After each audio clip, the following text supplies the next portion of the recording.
Good morning, guys. I hope you're having a great start to your Friday and jumping in with today's call or live video, not call, is the call to courage and overcoming fear. And I think that this is a super important topic in so many ways because quite often we shut ourselves down, or we put our armor up, or we hide, or we retract, or we withdraw, or we don't speak up, or we don't follow what's right for us out of fear. Fear that we won't be accepted, fear that we won't be loved, fear that we're not enough, fear that we'll fail, fear that we're going to let other people down. Like there's just so many aspects to actually how fear actually plays out. And through my studies of human design, good morning, lovely to have you on, through my studies of human design as well, just understanding some of the fear gates that actually can play out there as well, and some of those are like fear of the future, fear of the past, so fear of the past repeating itself. So sometimes if we've felt like we've gone for a goal, or we've attempted to do something, or we're wanting to have an amazing relationship, or perhaps start that business finally that we feel really driven and passionate about, and often this is this stop start that we actually put on. Hey Sandra, lovely to have you on, honey. This is this stop start that we actually do to ourselves, and so we spend a lot of time and we waste a lot of energy doing the dance. And like, who's done the dance? Like, I can put my hands up like a million times, and by the dance I mean 1 foot in, 1 foot out. Oh, I'm in, yeah, let's do it. And then it's like, oh no, that's freaking me out, or that's too hard, or we hit up against that first obstacle and we instantly retract and contract within our energy. And it really, living an authentic life and really expressing who you are at the core of your being is essential to your own happiness, is essential to your relationships, is essential to you living a life that is determined by you in what it is that you're really wanting to experience. And that really honestly does take a lot of courage. Society often tells us certain things, or often we've been heavily indoctrinated with the story of got to go to work, got to go to school, we've got to get good grades, we've got to get a good job, we've got to find a great partner, and then get married and have some great kids and buy the house, and then it's like somehow we've like ticked all these boxes along the way, and yet so many people can still feel so unfulfilled within that place as well. And in truth, we shut down our creativity, and we shut down our creativity because of this need for perfectionism, which comes through, it bleeds through the feeling of I'm not enough. And so any attempt then to jump in, good morning Erica, hey Ruth, lovely to have you on, any attempts then to actually really step into this next phase of authenticity for ourselves often can be a deep paralyzing fear of, I just can't do that, or I can't be that, or I can't move forward with that, or what are other people going to think, or I just like it can be such a paralyzing fear. And like, even if you've had that experience, and I certainly had this experience for a long time as well, where occasionally I would communicate very passively aggressively. Now again, this comes from actually not being able to communicate effectively from our heart for fear that our needs aren't going to be met, so that's where that passive aggression comes in, or that we're fearful that we'll be rejected or abandoned for speaking our truth, or for speaking what is actually correct or right for us. And when I say correct or right, I'm putting that within the context of that is life affirming, that is self-loving, that gives you energy, doesn't drain you, that fulfills you, that leads you to that feeling of love within yourself, and therefore expansion and abundance within your heart. Good morning Moon, it's lovely to have you on, or Moon Rose, and Erica, yeah, lovely, thank you so much honey, good morning to you as well. So really important to step into that space for ourselves of actually really embracing courage and overcoming perfectionism. And I love what Brene Brown has to say about this. And I just, like, I was listening to something today of hers, and it just really blew me away. She spoke the words that with perfectionism, so when perfectionism is driving us, shame is riding shotgun and fear is the backseat driver. And I just thought, God, true words cannot be spoken, because when we feel that we need to be perfect, or we've got to be more than we are in any capacity, which is that striving and that stretching. And that's not to say that we're not growing or evolving, but when fear is driving it, so fear is the backseat driver, out of shame or humiliation that I'm not enough, or I can't be enough, or what if I fail, or all of that stuff. When perfectionism is in the driver's seat, it will always just lead to us feeling shut down, paralyzed with fear, unable to speak up, or unable to follow through with actually what is in our best interest, or what we really feel called and led to be and do and have. And we can really limit that in so many ways. And so that call to courage is where we literally step into our heart center more and more. And I loved what, I'm sure it was Dr. Joe that was speaking about this, when we get to the energy of courage. So if we're below the energy of courage, good morning, Di, great to have you on. If we are below the energy of courage, what's actually happening is we're shutting down our heart energy. And basically from that point, we're actually needing energy from the electromagnetic field or from others around us. And so it can become this power over or wanting control over others if we feel like we can't get our needs met. And that's where some of that passive aggressive communication sometimes can come in, is if we're out of alignment with ourselves. The moment we choose to step into courage. Now, courage, the basis, the foundation of courage is vulnerability.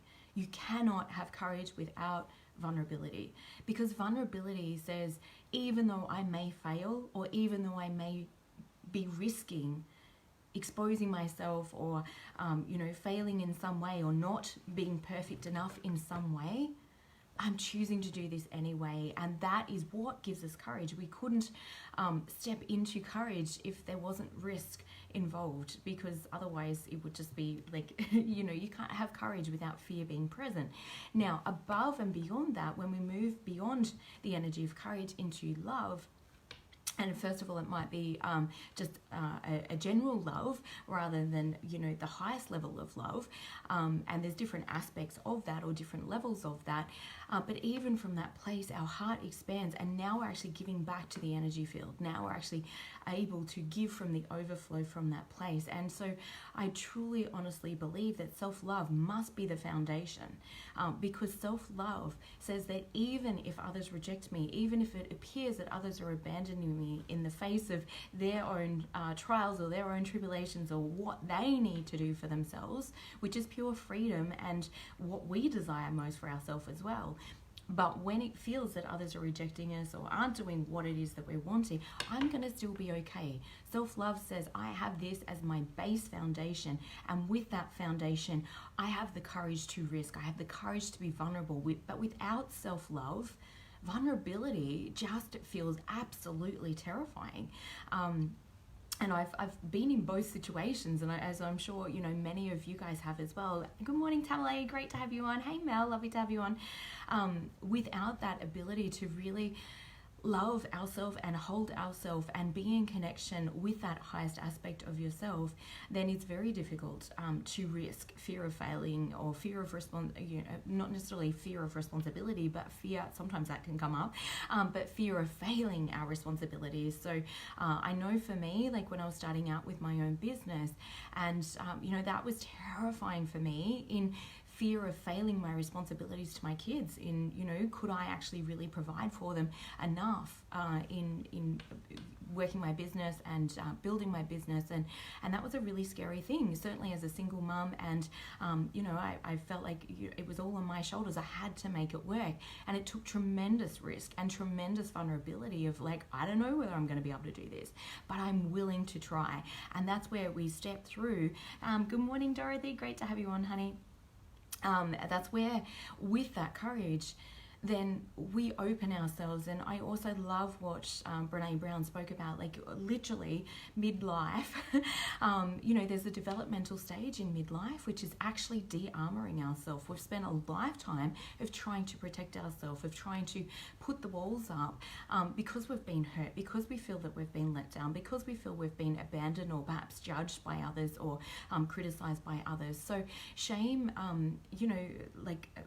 or fear really can have us paralyzed for fear of experiencing criticism, shame, humiliation, all of those things. And so the armor that was once resourceful, that we once felt that we needed, now actually stops us from being seen and stops us from bringing our greatest gifts and who we actually really are out into the world to express that and to share with absolute love from our heart as well. And I just I loved what Brene had also said about this, is that it is this slow, brutal unraveling. Now, brutal, sounds like a harsh word. However, it sometimes feels like that. Sometimes we're presented with these incredible opportunities that don't always feel like incredible opportunities. Sometimes I use the language which many of my clients would have heard me say, which is you receive a gift, but it comes in ugly wrapping paper. And so it's not until you take time to actually unwrap the gift and perceive it in a different way where you're like, oh my God, okay, that helped me do this. And I really honestly feel like I've been in that unraveling process for the last 12 years. It was like life got me to a point where it just shocked the absolute crap out of me through a couple of huge life experiences where it shook me to my core and literally started to break open this shell that I'd put around myself to protect myself. And it's that keeps us stuck. We think it's other people, or we think that it's these other limitations. It is ourself.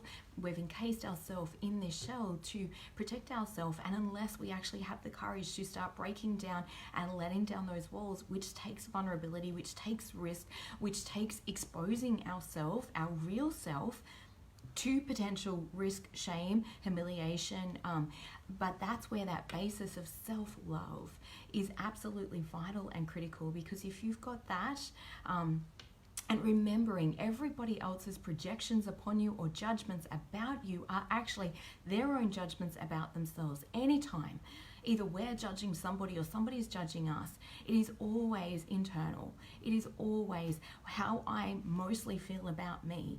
And I am triggered by that which I see in you, because now I'm seeing a reflection, or now I'm seeing a mirror image of that which I don't like in myself.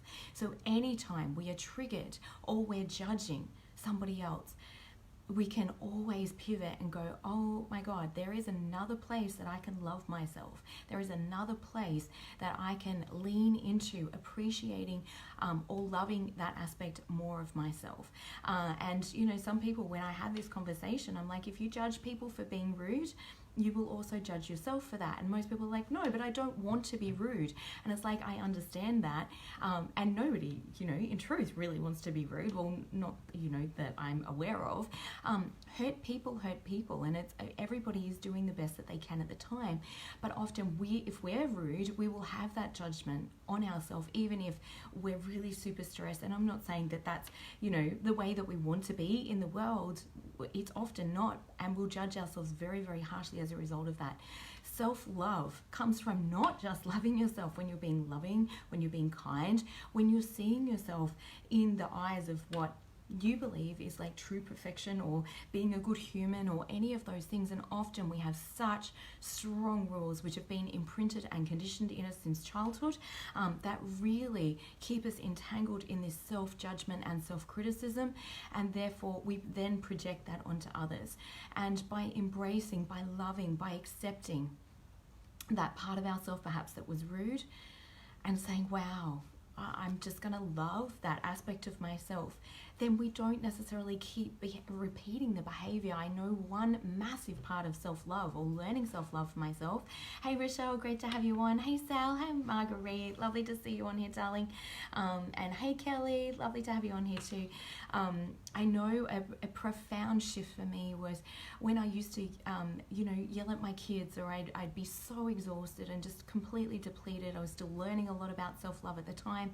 And like I'd get really upset at my kids, and then I would spend the next hour screaming and yelling and berating myself for being a bad mum. Now, do you think that helped me be a better mum?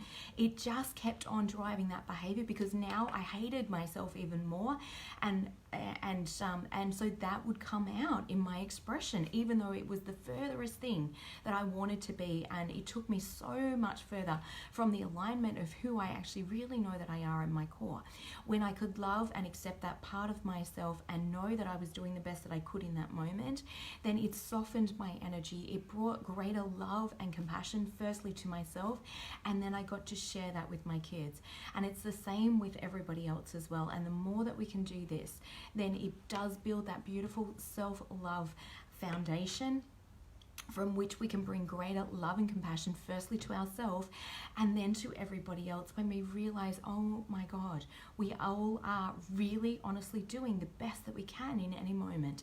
And yes, we're here to learn and grow, and yes, we can evolve into more, but in that moment, we are always doing the best that we can.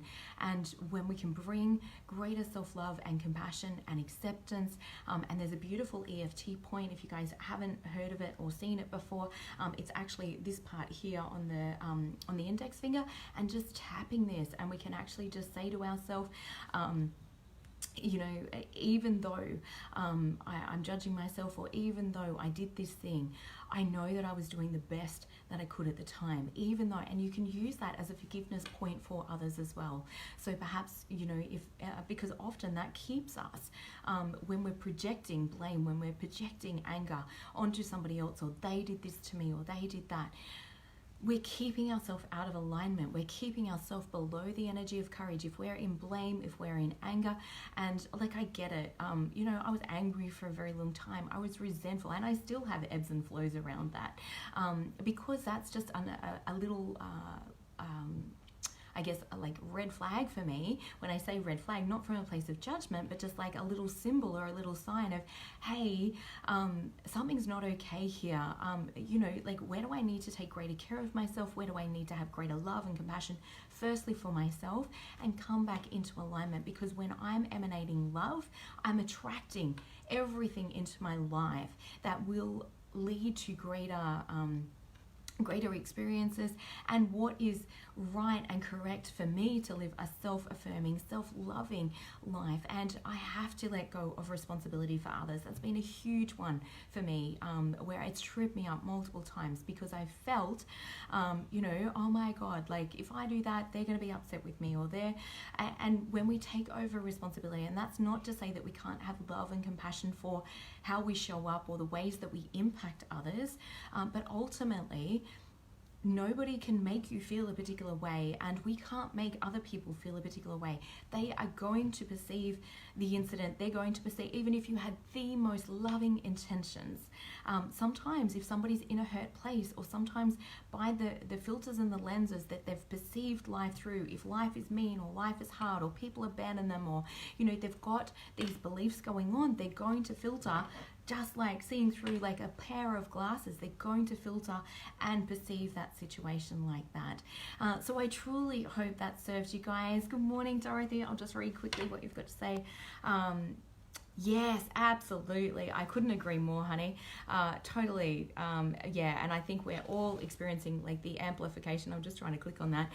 The amplification of the energies at the moment, to really, things that are in our face that need to be held, that need to be looked at, that need to have love and compassion brought to them. So as we do that more and more, that builds that solid base and foundation for us to have greater courage to live our most truest and authentic life. So have an amazing day, guys. Loads of love to you. I've got to fly. I've got a coach call now.